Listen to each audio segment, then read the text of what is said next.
Hello and welcome to the October 2022 ENSO seminar.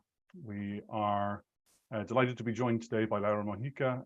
Laura's just finished her doctoral studies at the Embodied Cognitive Science Unit in the Okinawa Institute of Science and Technology and is now based at the Metropolitan Autonomous University of Mexico.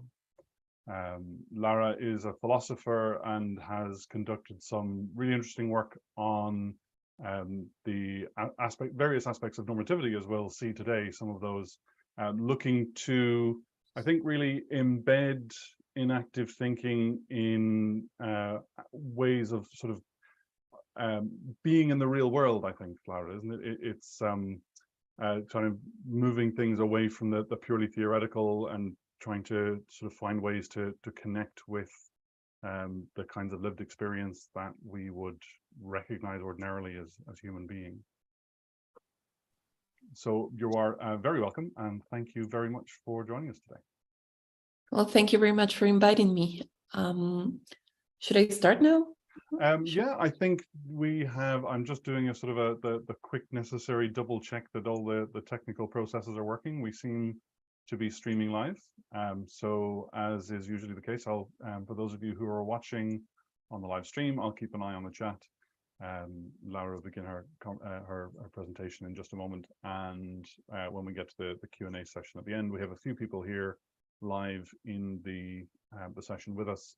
But if you have questions that you'd like us to discuss or refer in, I'll represent the chat window. Thankfully, quite different to the comment section when it comes to how YouTube works. So without further ado, then I will invite you, Laura, to present the October 2022 ENSO seminar. Well, thank you very much. So let me share my screen.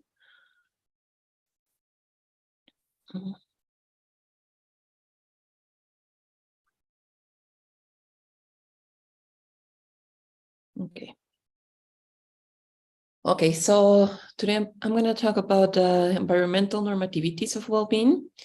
So basically, the main thesis that I'm going to argue for is that the environment exerts the normative force over well-being. So the outline of the talk is going to be as follows. I'm going to start offering a conception of well-being based on radical embodied approaches to cognition, meaning enactive theory and ecological psychology. Then I'm going to do a very short interlude on normativity, so I can present the way that I'm thinking the normative force, what it means when I say that there is a normative force being exerted there on well-being. And then I'll finish talking about these environmental normativities for well-being and in a more concrete way. Okay. So let's start with the conception of well-being, a radical embodied conception of well-being. So the main idea here is to start with a intuition following Aristotle on well-being as a way of fulfilling one's purpose. And then we have what I take from enactive theory is that one's purpose is to be an autonomous and adaptive self. That means oneself is a purpose in itself.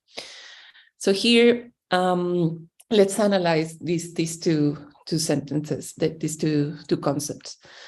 So first, being autonomous means being a precarious and self-organized system. And there are two things that I want to draw from here that are going to be very useful for defending a notion of well-being. So the first one is that precarious identities are never complete. We're precarious and we're in constant need of maintaining ourselves. And to maintain ourselves as precarious identities, we need to explore to avoid crystallization. We need to keep on moving and so on. And this I draw from Di Paolo's work on 2021 and becoming inactive.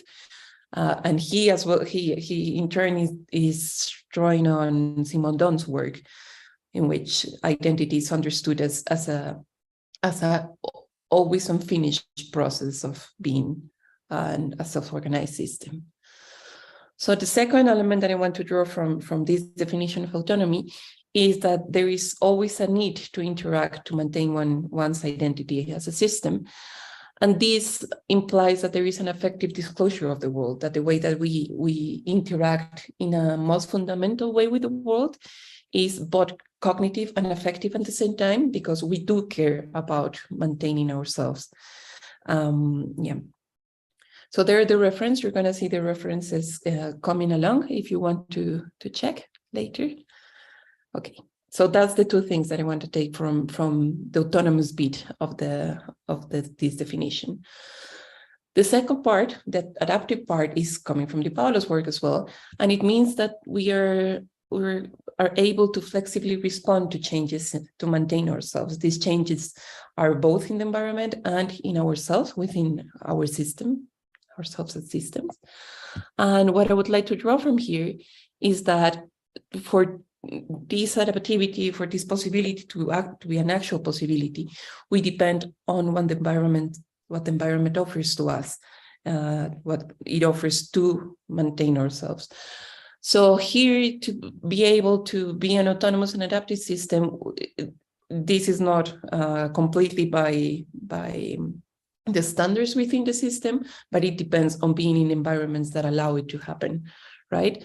So then the good thing of the particular thing of adaptive systems is that we're able to deal with various circumstances, with various different kinds of environments, but we always depend on what the environment offers.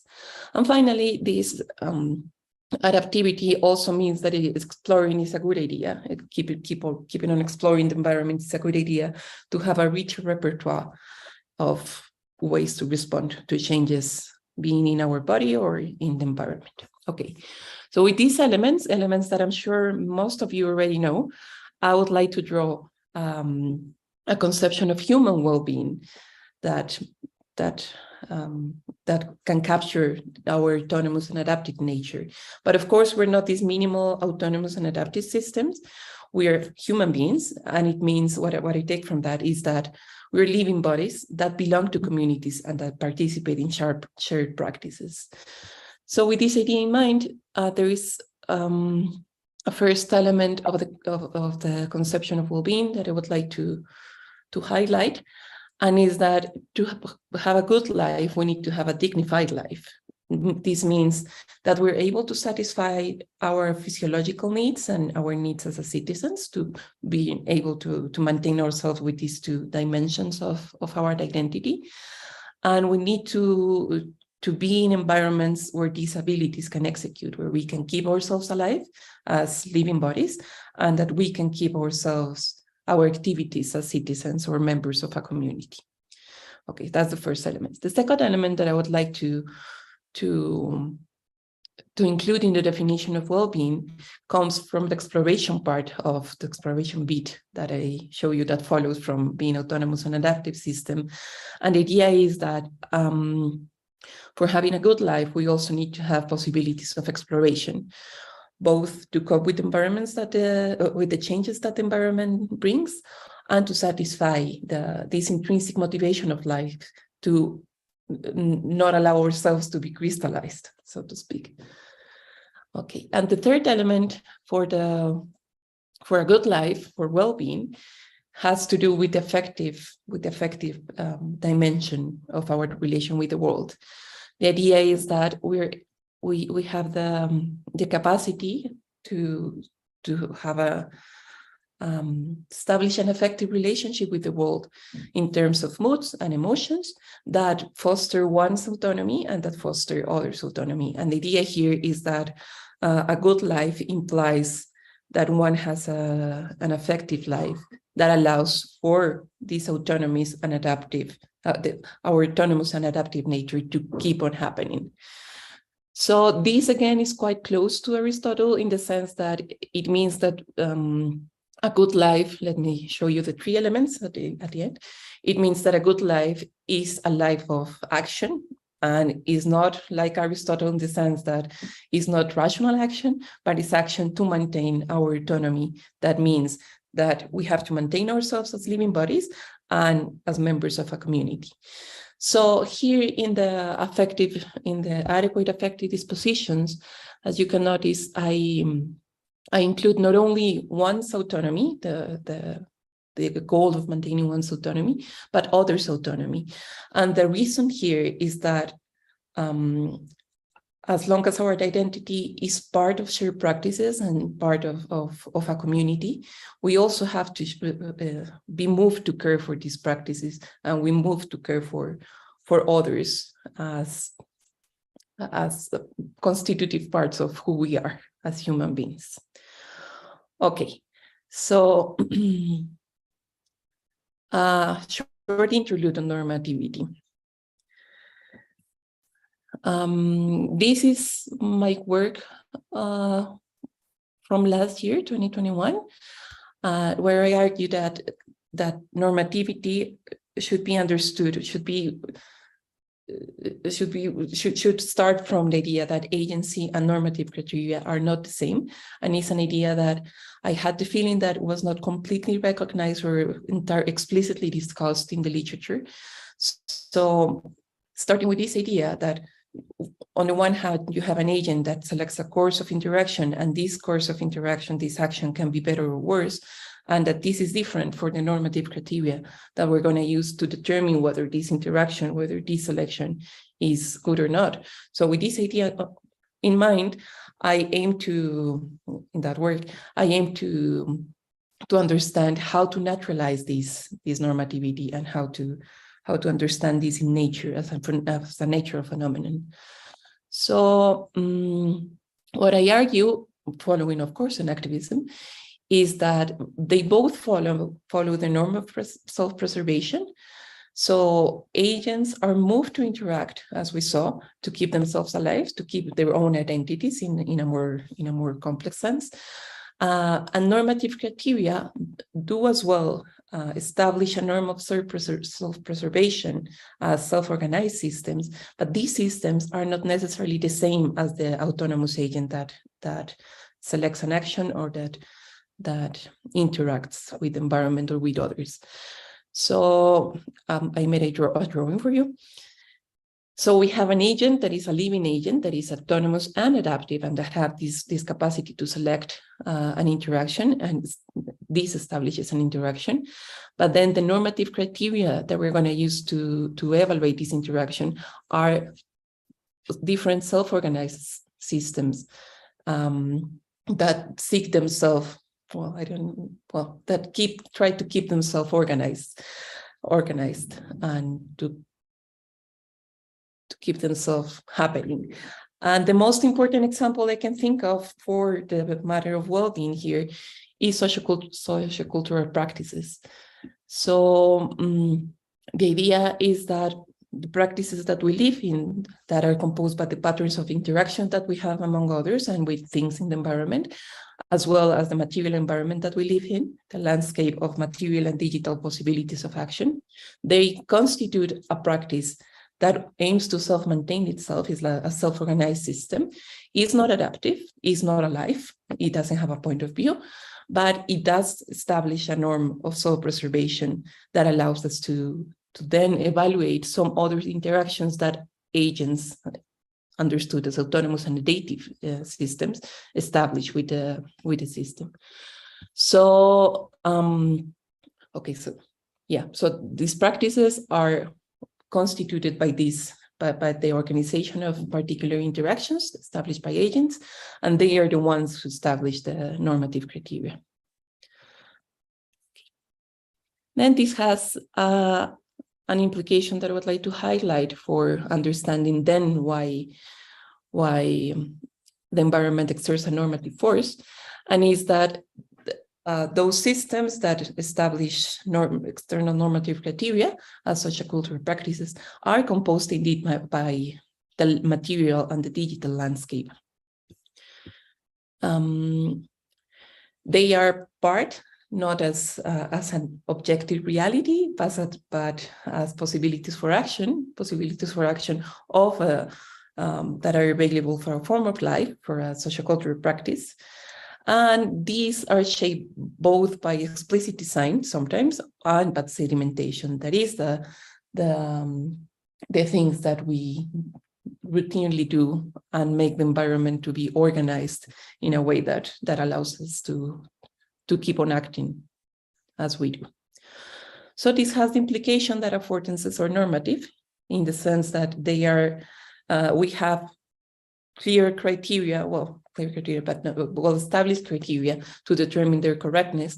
And this criteria is whether they contribute to the maintenance of the practice they belong to or not. Okay, so that's the interlude on normativity. And now we can talk about how the environment exerts a normative force over well-being. So I'm going to defend that there are two ways of two kinds of normativity that we can find here. The first one, I call it weak in this because it refers to the fact that environments enable or impose obstacles to achieve and maintain some our well-being. So this is clear in our ability to maintain a dignified life, to have a dignified life. So the access to services that we have to maintain ourselves alive, of food, water, shelter, safety, etc., is constrained directly by the environment that we live in, whether there is water available or not, etc., as well as the access to the services that allows us to keep ourselves being members of a community, of members of a city, being citizens. So here one can think of other kind of needs, such as the need to access financial services, or bureaucratic work with the government to have our identity and our rights to be recognized. And then we have clear material and digital obstacles and possibilities that the environment imposes. So one example that allows us to see how this exerts, so to speak, a normative force is that the access to digital services is nowadays, at least here, is mainly through the internet and mainly through your cell phone. But this could be an obstacle for people that cannot see well, for all people that are not used to these technologies. And then the environment definitely exerts a normative force over their possibility to have the services for being citizens. Okay, so this also appears in the possibilities of exploration that we have. You remember, is the second component of well-being that I argued for. And here, the environment can offer or can not offer resources to engage in different activities, so one is able to actually explore. The environment can offer, for example, places to move, to exercise, to meet others, to have access to education, access to socialization, access to information, to keep on exploring and to go out of the crystallization of our habits. And then finally, we have environmental aspects that give us, wait a second. Yeah. Okay, yeah, we have environmental aspects that give us possibilities to regulate our affective dispositions or not. So one sort of well-discussed example is the possibility that music offers to us to regulate our emotions, and it's discussed by Colombetti and Kruger, 2015. And we have music, we have movies, we have parties, we have many environmental possibilities to go and regulate our emotional life and our moods. And we also can identify in the environment institutions and places to go where psychological therapy, education, information is available. So this means that the environment exerts a normative, is a weak form of normativity over our well-being, in the sense that they offer or not certain possibilities. But there is a second form of normativity that I would like to highlight, and is that these practices determine what's meaningful and what's not, and what's correct way and what's not of engaging with possibilities of the environment. And that means that our practices determine how to live a good life and what it means to have a good life for oneself. So this is clear in the, this can be seen in the dignified life aspect, in the way that, in the sense that the way that we use to maintain our bodies and ourselves alive is largely determined by the practices that we live in. So how we eat, what we consider healthy or not, and the rhythms in which we do, the place that we want to give in our life to the nourishing of our body.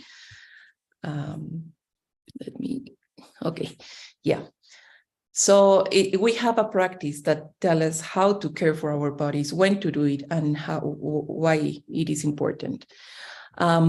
It's also not only focused on our body, but on us as members of a community.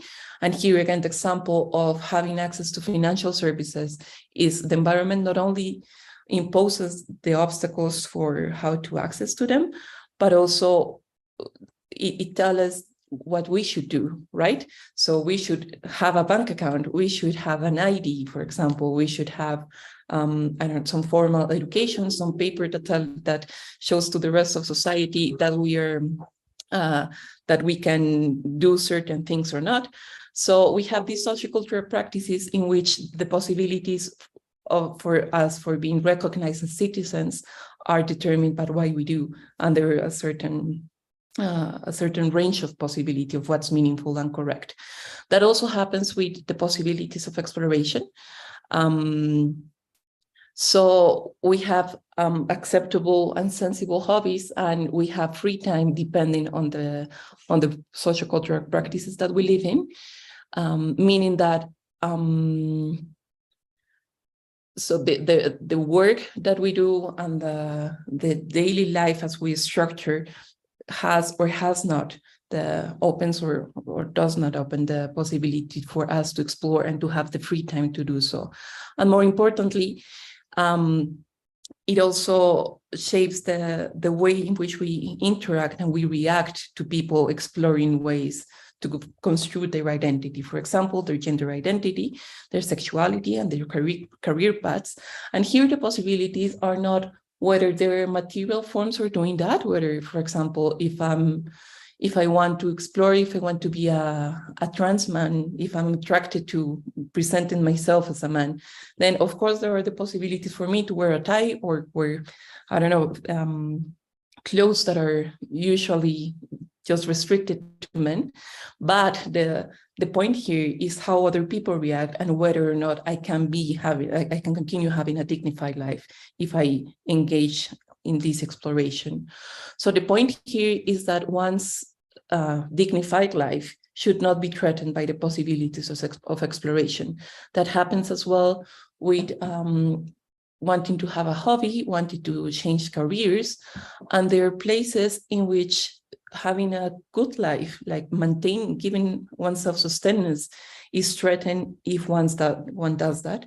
And that happens, for example, when there is not unemployment insurance. For example, you really don't have the opportunity to go and seek what you would like to do with your life. So here is not only whether the material environment or the digital environment gives you the possibility, but also how you can keep being a member of a society, member of a community, being a citizen and being a human being if you engage in this exploration.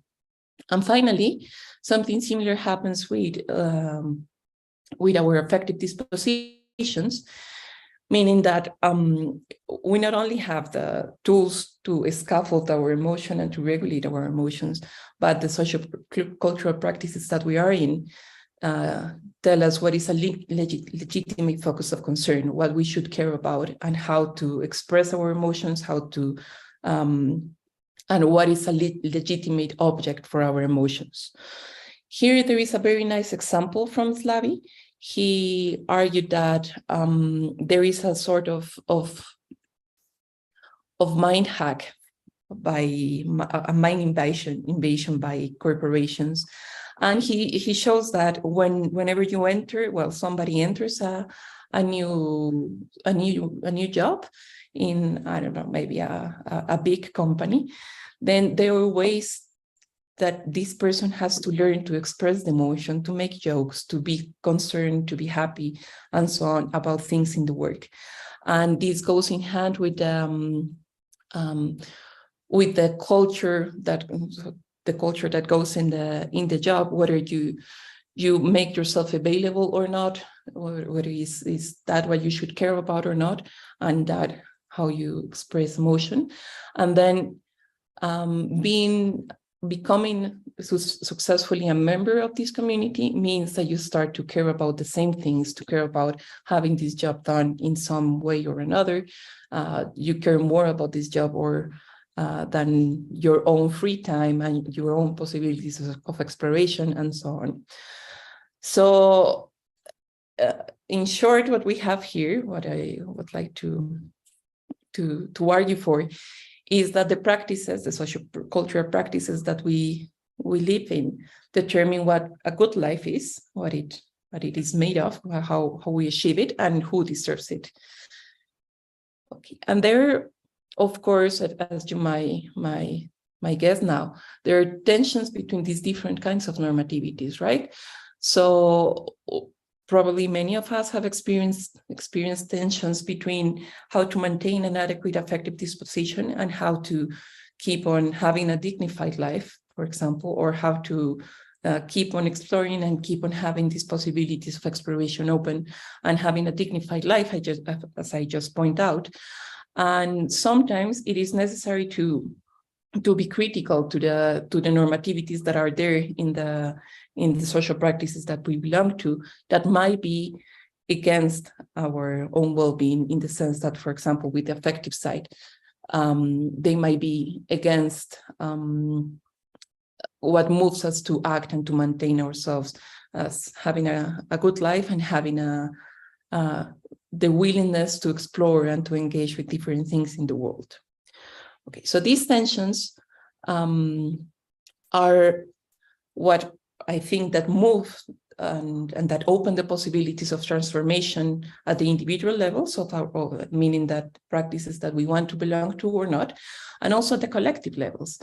So here I put some examples. The first one is More Than Medicine. This is a book in which the author, Jennifer Nelson, in 2015, shows how in the 60s, the notion of wellness and well-being for women in particular was changed as a response of the political constraints and the political discrimination that medicine had over women.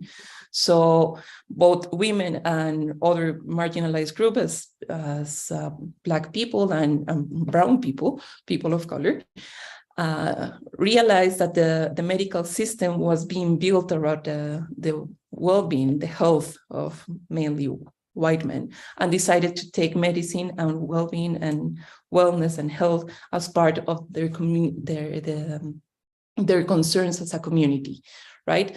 So there was a shift in the concept there. There was a shift a shift on how we care for ourselves, and it became a form of resistance, so to speak. And then it's interesting to see that this later was hacked by some capitalist and neoliberal interests. And then wellness and health, and especially female wellness and health, was captured as a way to sell things, right? To sell the yoga pants and the trendy superfoods and so on. And that's why I put the second example of the mind-body politic. There, Michelle Mayes and Robert Hanna show how in particular the neoliberal communities that we live in, and the organization of the society in which we aim to profit and to gain and to make money and to that's like the main concern. It shapes, of course, the way that we think and the way that we configure our own bodies and what we do in life, right? So it's it's a good way to show that the very concept of what it means to have a good life and to be well and to be healthy depends on these sociocultural practices that we are in, and it can be transformed and it can be captured by different practices and so on. So that brings me to point out that we do have a more responsibility on the environments that we craft and on the sociocultural practices that we maintain, in the sense that we should aim to maintain the autonomies both of ourselves and of the others, and if we are part of these larger systems, there are possibilities of transformation that we can take on our hands. Okay. And then I would like to finish showing you giving a short summary of what I argued. So I argued that in favor of an Aristotelian conception of well-being as fulfilling one's purpose, and that means to be an autonomous and adaptive human agent, and that means to be a living body that belongs to a community and that participates in shared practices. So to do that, to fulfill this purpose, I argue that there are three elements. One is to have and maintain a dignified life, giving sustenance to oneself as a living body, and to maintain oneself doing the things needed for being a citizen and being a member of a practice, meaning interaction with others and so on. It's also necessary to have possibilities of exploration, to change one's identity, to have hobbies, and to find ways of regulate emotions, and to avoid the crystallization of life, to use the same metaphor. And the third element was to have adequate affective dispositions in which one is is moved to foster one's autonomy and others' autonomy. And this implies that one cares and what has as appropriate emotions to act to maintain one's life and to maintain the community that gives one's an identity and a sense of belonging. And the third element, I finally show that the environment exerts two forms of normativity for well-being. The first one was a weak form in the sense that environment constrains what the possibilities are for having a good life or not. And the second sense was a strong sense in which the environment understood as sociocultural practices with both material and elements and patterns of interaction, determine the correctness condition of what is meaningful and what makes sense and what is a good way of having a good life or not in these three dimensions that I show. So that's it. These are the references if you want to check them. Thank you very much.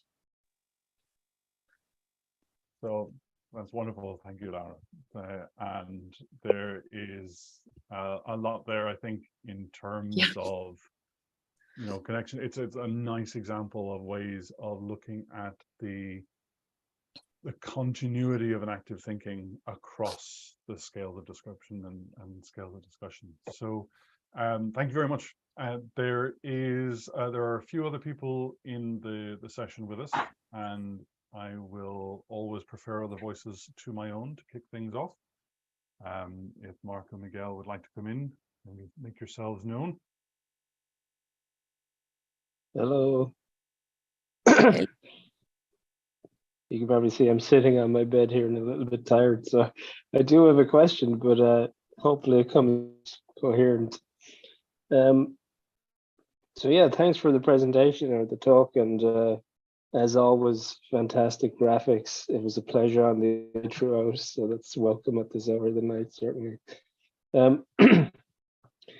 So yeah, but I really liked everything. It was a nice package, makes a lot of sense. But one thing I was thinking is that it almost feels like the criteria for well-being is quite high. Like if I was to satisfy everything that you talked about, it's almost utopic or something. It seems like it's maybe potentially out of reach for a lot of people a lot of the time. And then I wonder, like, there's something about well-being that can be present even amidst the struggle, right? Even amidst the absence of some of the things you talk about, once there's some sort of orientation or trajectory that at least, you know, helps surface that affective dimension, maybe.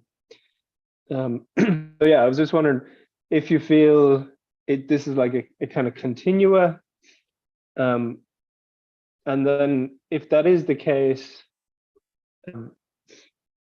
well, there's maybe a second question here. So yeah, treat that as one question maybe, and then it seems you said like sometimes these normativities can be in tension, and that seems not just to be true at the individual case, right? There's my well-being and your well-being might be in tension.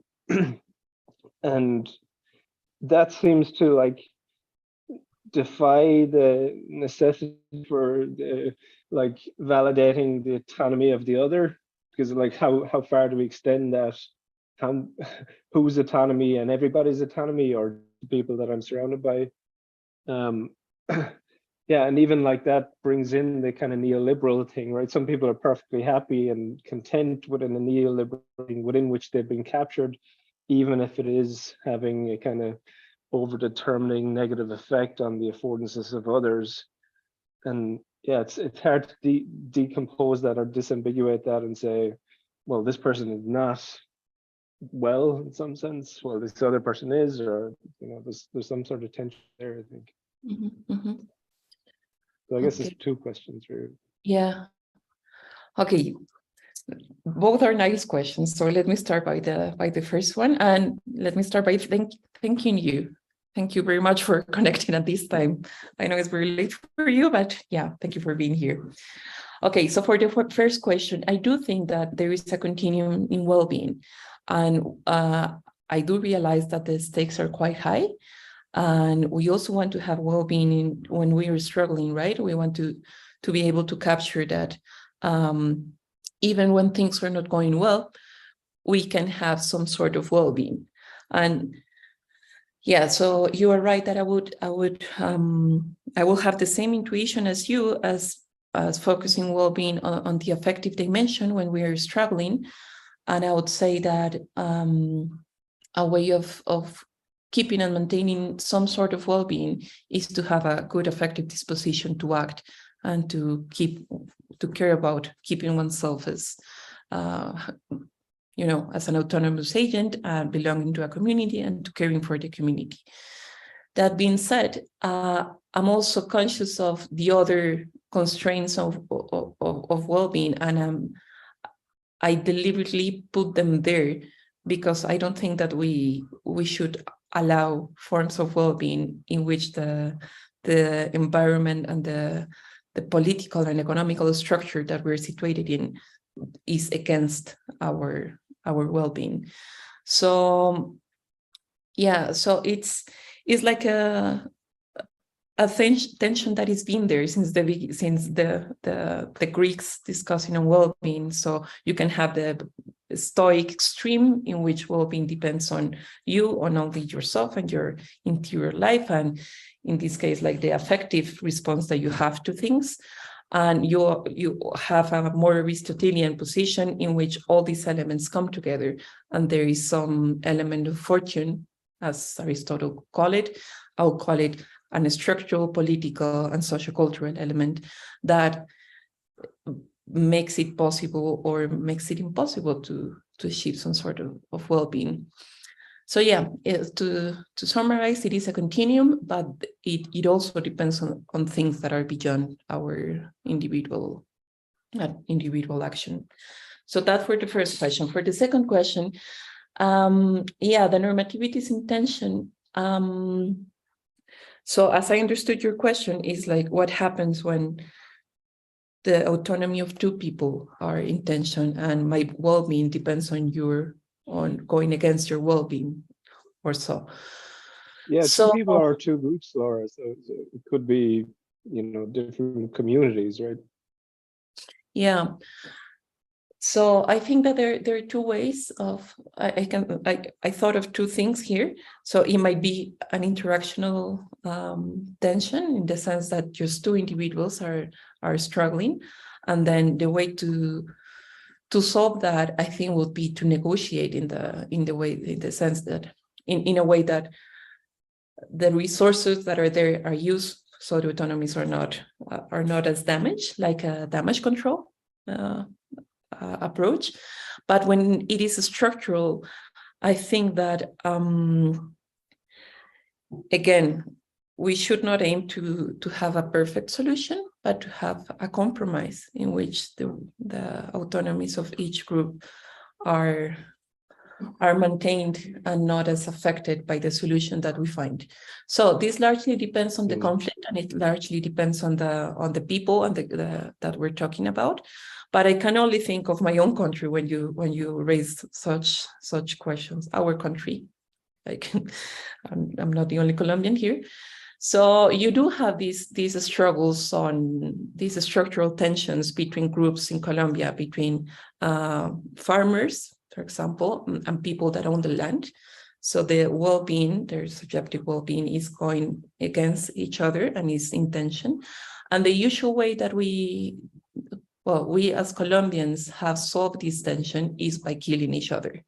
So there is a conflict there, of course, and the way to eliminate the conflict is to kill the other, so that the problem is not there anymore. And that's why we have like 50 years of civil war in our country.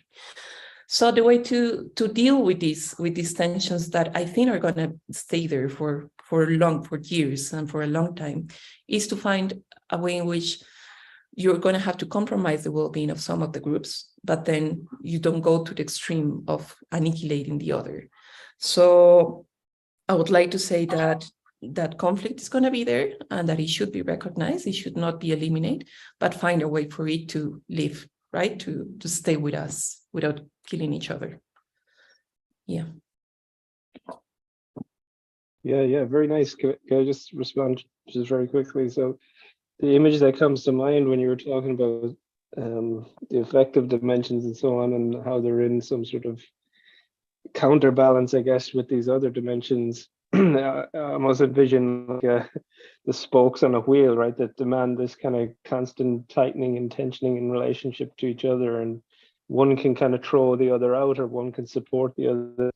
And it seems like, you know, the need to like reinforce the affective dimension, right, is more pronounced in the absence of the kinds of the normative affordances, the social and digital affordances you talked about, right? In the absence of them, I have to double down on my ability to amplify the affective dimension of well-being or something, right? Yeah. And the other thing was just say, yeah, I actually think this frame is actually going to be super helpful to talk about the kind of cooperation that you're suggesting is necessary, right? Like, not only does it give us, not only was your answer somehow satisfied to me, but it was always, oh yeah, and these are at least some of the conceptual tools to help us make sense of why that's important. But also think about Simondon in that instance, right, where he talks about the need to maintain a kind of metastability. One side or one tension over determines the other, and maybe violence, I mean, extrapolating here or speculating, but you know, maybe violence is one manifestation of when the tension is not managed sufficiently, and the one side over determines the other by killing them or something. Yeah, exactly. I do like the idea that you just suggested of at the beginning of what you said, of amplifying what one has when the other aspects are not going well. So when the material and when environment is not going in your favor, to amplify the affective component, it will be like, yeah, I think it's a nice way of understanding how you can navigate the maintenance of this well-being when things are out of balance. I'll think about it. Thank you, Mark. Miguel, yeah. Yeah. Well, thank you, Laura, for your very good presentation. I thought you would do it great. And well, I think you did a very nice job, like always putting together the inactive and the ecological views. Probably from this vision it shows today, I am concerned, probably not about how you say, but probably about what the inactivist view can tell us about this subject concerning some related questions to those of Mark, but concerning the ethical, if we have some ethical criteria to, I don't know, like more general criteria to think about the well-being, because I think we have a conflict, because thinking in the inactive view, there is always a tension between different levels of autonomy, the conflict between individuals and communities, and between probably small communities and bigger communities. And from that point of view, okay, we have we can have like communities, not thinking about equal communities, like probably in the example you told us about, but if I think I'm part of the elite, and well, my well-being probably can have all these aspects you told us about, and had this good well-being form our own community and some sort of equilibrium. But well, normally, or at least well in Mexico and probably in Colombia as well, these elites tend to be like so self-closed themselves, and well, to live in some sort of well-being for themselves. And well, how can I convince like a member of this community that probably this is harmful for others and maybe harmful for themselves eventually or in the future? I don't know, but can we have this criteria from this inactive perspective, of this ecological perspective, or there is no other way that how that deal with the tension between these communities and between these different levels of autonomy? Or I don't know if you have a response for that. Yeah. Yeah. Well, of course, I do not have a response of how to convince rich people to make the world better, if that's part of the question. But yeah, I do think that there is, of course, a moral commitment, a moral responsibility there that one may see or not see. So if I'm part of the elite and I'm having like quite a good and comfortable life, I might not realize that I do have a moral commitment on the, well, exactly, you're right with what Mark was saying, on the consequences that my form of life has for the autonomies of other groups of people, right, of other individuals. So what I just defended, and what I defended with a colleague, Cassandra Pescador, there is indeed a moral responsibility, and there is a moral action happening there, and people might or might not change depending on that. So it's like two different questions. So I can answer to the question of how we can pinpoint the moral responsibility in these groups' intention, when, especially when there is a power imbalance. And I can show where it is, the moral responsibility, in the sense that it can have profound consequences for the autonomies of other groups. So when you think of the autonomies of farmers or indigenous communities that are deeply affected by whatever industrialization processes that are coming from elites from the world or from the same country, and then I can point out more responsibility there. How to convince these people, or how to show them the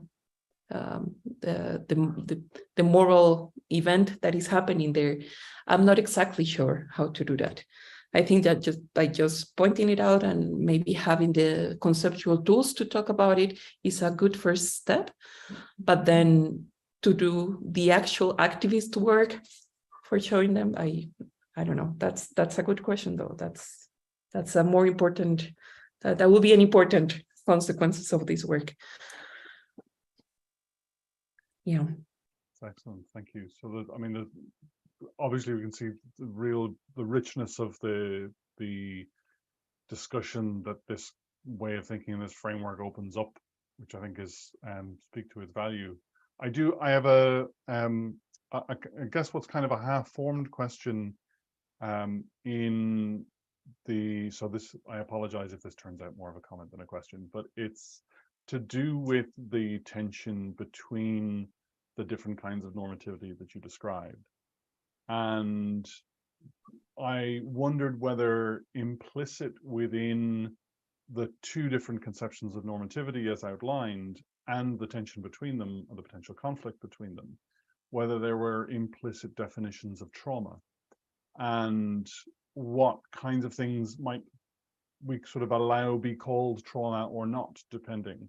So for example, I guess it's a question of just how far can we take these different normativities, insofar as cultural and historical change can transform what was a bad thing into a good thing and vice versa.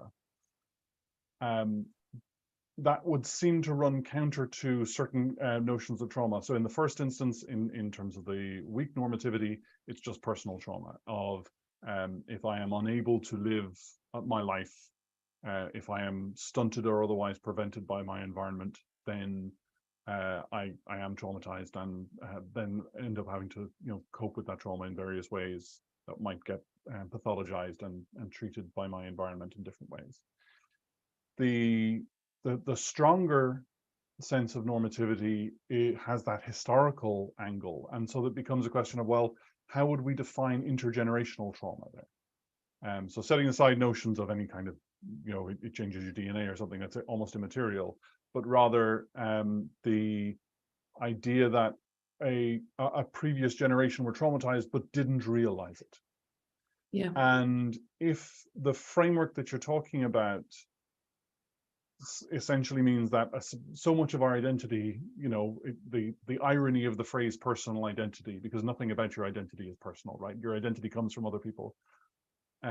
If you lived what is otherwise a sort of a casual or sort of a fully functioning life, but are identified by a subsequent generation as having been traumatized.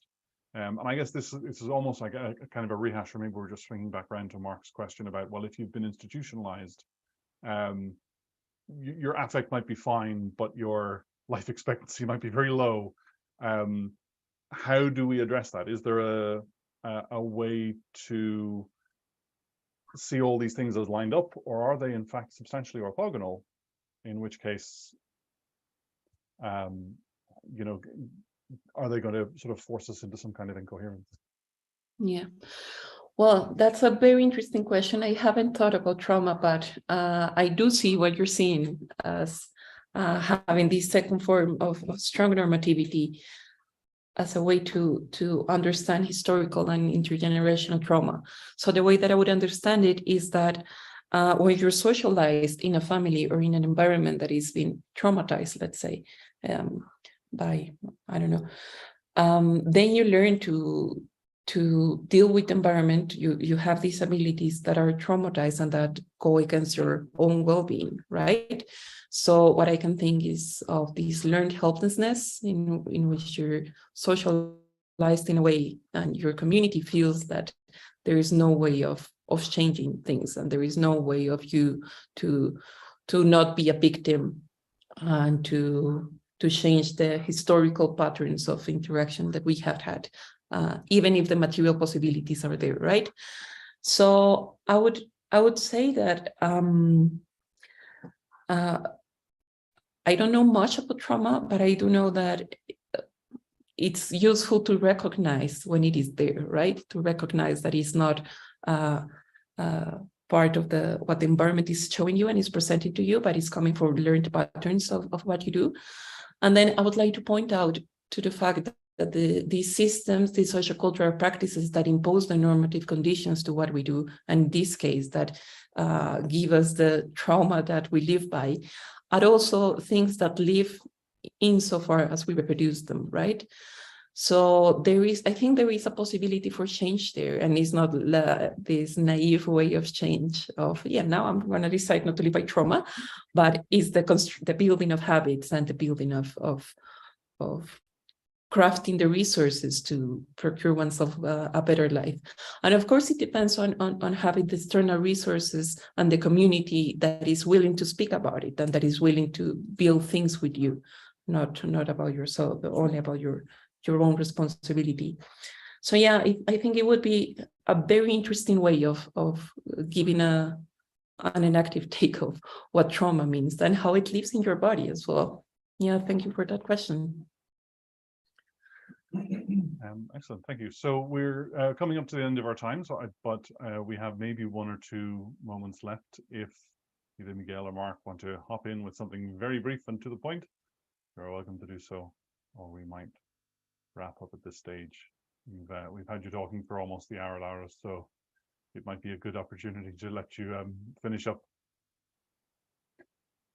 Okay, yeah, so nothing sorry, to add as such. So no, nothing really to. Well, it's not a complete thought. Just an attempt to contribute here at the end.